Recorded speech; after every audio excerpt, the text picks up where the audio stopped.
Hey guys, so there are a lot of misconceptions about atheism out there, so I figured I would take this video to go over the 7 most common myths that I hear about atheists. Number 1, we believe that there is no God. Now I know that this might seem like a weird twist or a play on words, but it's really not. There's a big difference in saying that I believe there is no God and I don't believe that there is a God.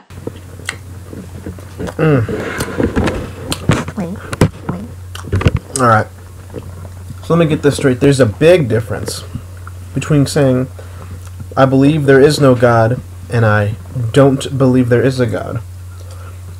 I get what you're saying, but I don't think you used the proper grammar. I would say that there's a big difference between withholding belief based on lack of evidence and asserting that you know for certain that there is no God. I think that's different, but saying there's a difference between I believe there is no God and I don't believe there is a God grammatically is the same sentence said in a different way. So, you know, I'm not meaning to nitpick on your grammar, but it is confusing to someone who isn't familiar with the controversy and the discussion. Because one is claiming something and one is making no claims. Actually, they're both making claims, but they're both making different claims. And underlying the claims of both positions is an epistemological system that assumes that you should withhold or come down on the side of, or err on the side of not believing based on lack of evidence. And I think that underlies the whole problem with your way of thinking in this regard. I think what you're functionally operating with what a fancy way of saying would be logical positivism, but you haven't fully fleshed it out, and I don't think you're self-aware of the implications of what you're saying. Logical positivism basically says that it's an empirical system that says the only things that you can know are things that can be empirically verified, like with your eyes or your sense of touch, etc. And a soft version of that would be saying that the best way to have knowledge is through empirical verification. And that's opposed to, classically that's opposed to a system called rationalism. And rationalism starts with that you only know your 5 senses through your mind. Your 5 senses actually are just, you don't directly encounter your 5 senses, you encounter them in your brain or your mind. Your mind becomes aware of them. So you don't actually directly come in contact with the thing you're seeing. Your eyes are a filter that sends the message to your mind, and then your mind constructs the faculty of perceiving with your eyes. And so if your mind comes first, that means that your 5 senses might be not operating correctly if your mind is somehow being deceived. So logical positivism sort of, I think, doesn't deal with the problem of how can you know that you can trust your senses. And so you're operating with, I feel, I mean, you haven't fully fleshed this system out, and I'm just making a guess based on other encounters that I've had, and if I'm mistaken, perhaps correct me.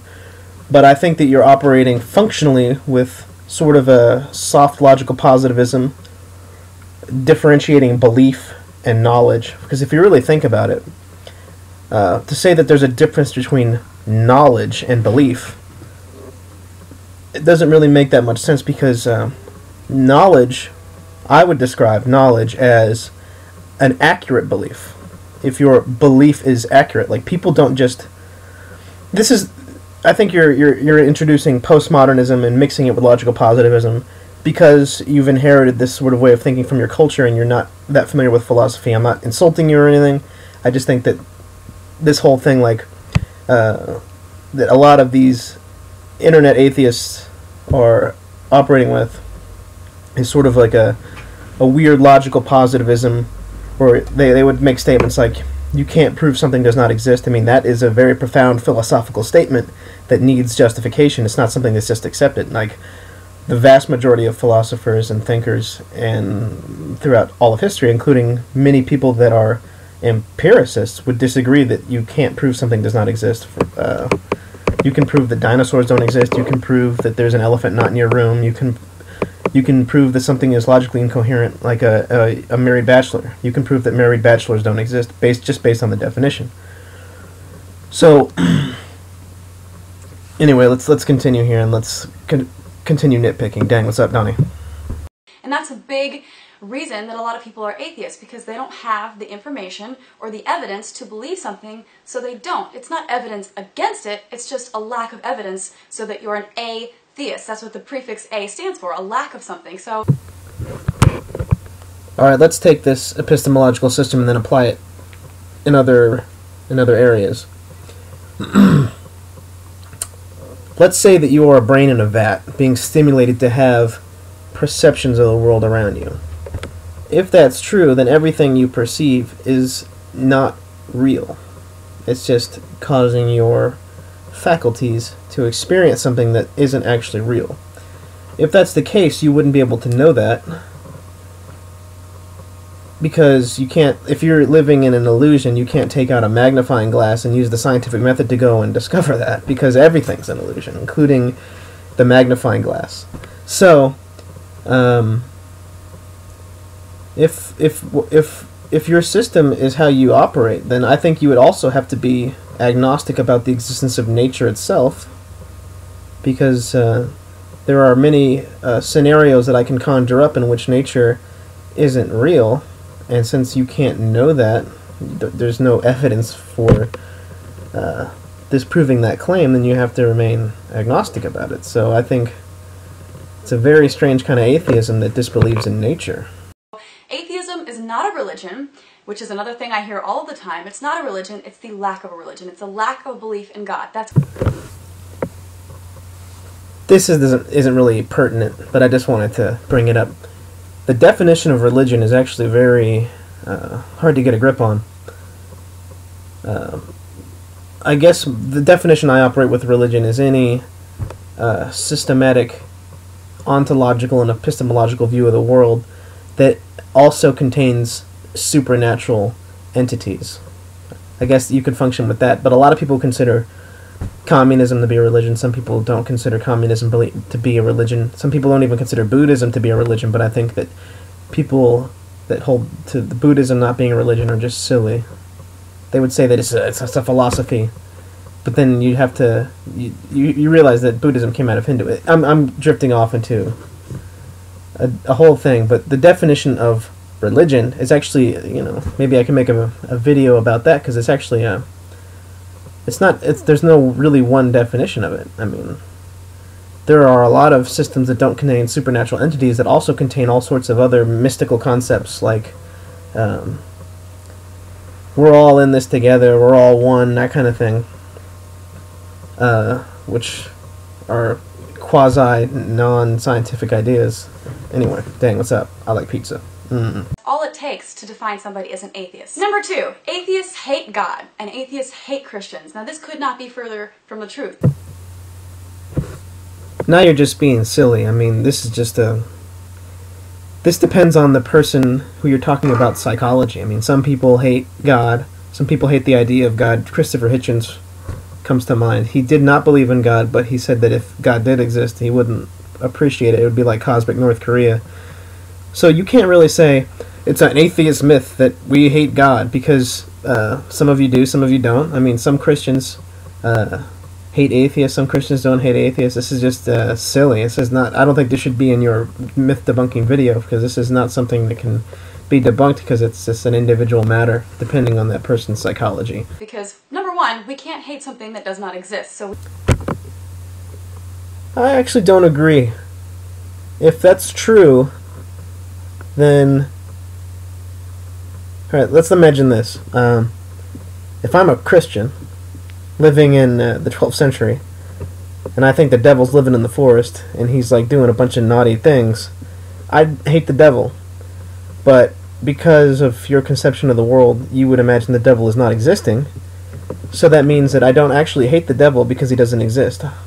So that means that someone can't be delusional and hate something that he imagines is real that isn't. I think you can hate things that don't exist. I mean, the hate is directed, if it indeed doesn't exist, the hate is directed into nothing. But I think the emotion's still there. It depends on what you mean. I mean, this is actually an interesting question to think about, but I don't think it should be in your atheist debunking myths video either.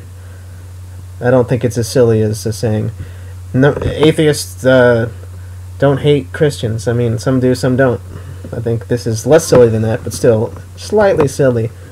It's like your atheists don't hate Christians thing is about Mel Gibson level silly, while this, I think, is only Tracy Morgan level silly. We don't hate God, we just don't believe in God. And we don't hate Christians, and that's one thing that bothers me a lot, because I have a lot of people that I know that get very offended from the videos that I make, and they think that I hate Christians, or that I think all Christians are stupid. That's not true either. Now, I do have a lot of problems with Christianity, as I do with other religions, so I actually kind of feel you on this one. Given the nature of human beings, they don't like to have things that are important to them to be called into question. That causes inner anxiety, that causes ennui. And if you take an evolutionary psychological perspective, this might make sense. Religion might have been developed by natural selection because it aids in-group cooperation and in-group cohesion.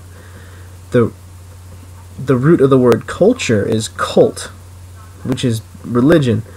So let's take a big pile of hyena feces on the ground. You're disgusted by that, and you would not on the ground. You're disgusted by that, and you would not put that in your mouth. And the reason is because you have an instinct called disgust that makes you not want to take the hyena poopy and put it in your mouth. And that makes sense if it was developed by natural selection to steer you away from things that can contain disease. And perhaps outrage against you for criticizing someone's religion is similar to the disgust of poopy, in the sense that they view it as, or their instincts view it as a threat.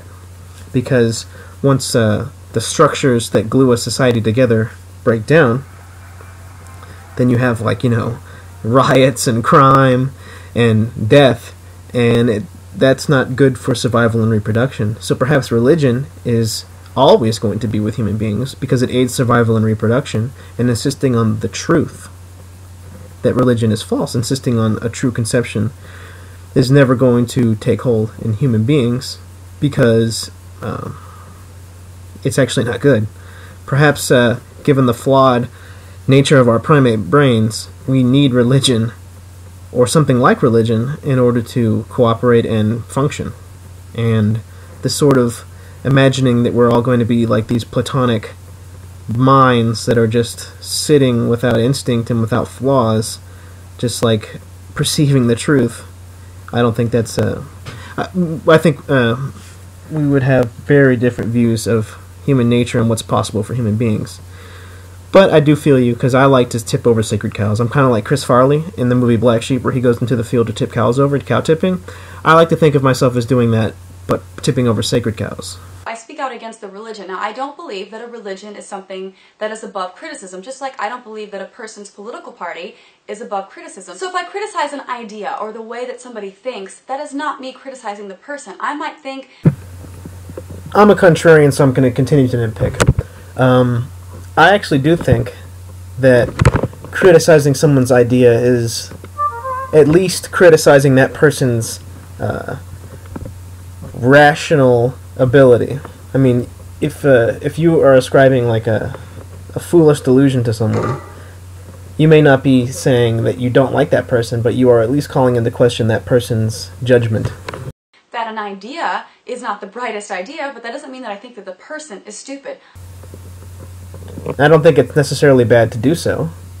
I mean, there are a lot of people that I feel have very terrible judgment, and I'm criticizing their judgment. I'm criticizing your judgment because I like pizza and tacos. I was religious religious for a large part of my life, and I didn't become smarter when I became an atheist. Number 3, that the word agnostic and the word atheist are mutually exclusive. You can be an agnostic atheist, as you should be, because the word agnostic, like I've said in videos before, is a word that defines a position of knowledge, not a position of belief. We're actually getting into some deep epistemological controversy right now. Knowledge, belief. They're separate things. This is very strange because I was under the impression that people only believe in something they think is true. And knowledge is only when a belief that you think is true is accurate. I don't see any other way besides some weird postmodern, like, my beliefs are true for me, but your beliefs are true for you kind of thing. I think that you are a positivist, but I also think you have this postmodern conception that you're operating with too, which is definitely indoctrinated into you from our culture and from our school system and whatnot. The idea that beliefs are neither true nor false, they're just private feelings. And the postmodern would consider all conceptions of the world to be beliefs are neither true nor false, just private feelings. Like when Stephen Hawking said that there's no objective case of the matter between young Earth creationism and his mathematical model of the universe. He just thinks that his model is more sophisticated. He's operating with this postmodern thing that you can have beliefs and a model and conception of reality, but you can't know for certain if that conception is true. Yours kind of saying that with beliefs, like people just have religious beliefs, people have beliefs about things, but that doesn't cross into the realm of knowledge, and I imagine that you view knowledge as what can be empirically verified. So I think that it's a strange mix that you've mixed these two things together, which I think this is very common among the atheist community, or at least the non-philosophical minded atheist community. But I don't think it necessarily works. And the reason I don't think it works is because that thing you just stated, that there's a difference between knowledge and belief. Do you claim to know that? Is that some kind of knowledge that you have, and it's not just a belief? If it's just a belief that beliefs operate in this way, then it could be. Then you're not even claiming that it's true. You're not even making a claim, which is very strange, considering that you've adopted this philosophical system as true.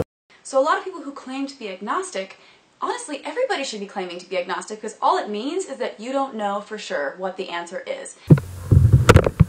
Well, I think given the obvious fallibility of the human faculties and reason, I think that you can't really know very much for certain. I mean, Descartes thought that you could know that you exist for certain, because if you're wondering if you exist, you have to exist to have that thought, even if you're completely confused about your true nature. So I think that does work. But there's very little that I think you can be absolutely certain of. And if what you need is absolute certainty and not just mere probability, like, for instance, the past could have been created 15 minutes ago with an appearance of age, or we could be a brain in a vat being stimulated to have, an experience of the world that's not real. That's possible. But it's actually, without some kind of evidence to say that it's not likely, you can't even say that it's not likely, but most people don't believe that, and that's not a criteria for accepting the reality of nature or the reality of your that you have a body and all that kind of stuff. So I think that this idea that you need absolute certainty or you're an agnostic, I think, is to take a very extreme view of epistemology, which I don't think is shared by most people. And I feel like that's the humble position to take, and it's the only position to take, really. So saying that you're agnostic really isn't giving any kind of description as to what your beliefs are. It's just saying that you do not have the knowledge for sure. But if the dichotomy emerges again. Beliefs on the one hand, knowledge on the other hand. Two separate things that somehow are separate from each other. I don't think they're as separate as you realize, because every conception of what you think is real is a belief. Every idea you have that makes that has in it a description about the way things might might be or are is a belief. I think a belief is just like a thought. A thought that contains content and statements. Like agnosticism is a certain thing, is a belief. To say that it's true that agnosticism is the most rational position is not to be agnostic about agnosticism. Somebody asks you, do you believe in God? If your answer is anything other than yes, then guess what? You are an atheist. You're an agnostic atheist. And I feel like the term atheist is so stigmatized. If more people just started using it, it would clear up a lot of problems and it would end a lot of the discrimination that atheists do face. It would end a lot of the discrimination that atheists face if people adopted your view of agnosticism? I don't know if that's necessarily true, especially if discrimination against atheists stems from a dislike of them not accepting scripture or accepting the biblical worldview or something like that. Like the Spanish Inquisition, I don't think they would stop persecuting atheism if they adopted your epistemological views on beliefs. So my major point here is that it's a spectrum. You can be an atheist and acknowledge the possibility of a God existing because you're agnostic. Oh, yeah. Earlier you said that this was the humble view to take, the only view to take. And now you're saying it's a spectrum. So if an atheist just lacks belief in God, then it's not a spectrum, because atheism and agnosticism would be basically just the same view with different commitments, different emotional commitments to it. So I don't think that you can say that it's the only view to take and then now say that it's a spectrum. That's a contradiction, I think, that I've uncovered. And, you know, I like pizza, tacos. Hey, babe. Baby. What's your favorite food? Twix. Twix is your favorite food? That's not even food. Pizza. Pizza, I agree. Meat and potatoes. Meat and potatoes, also a good choice. Veganism is wrong, by the way. It's morally reprehensible. What else? Cheetos. Cheetos. I'm sorry that I got fat, guys.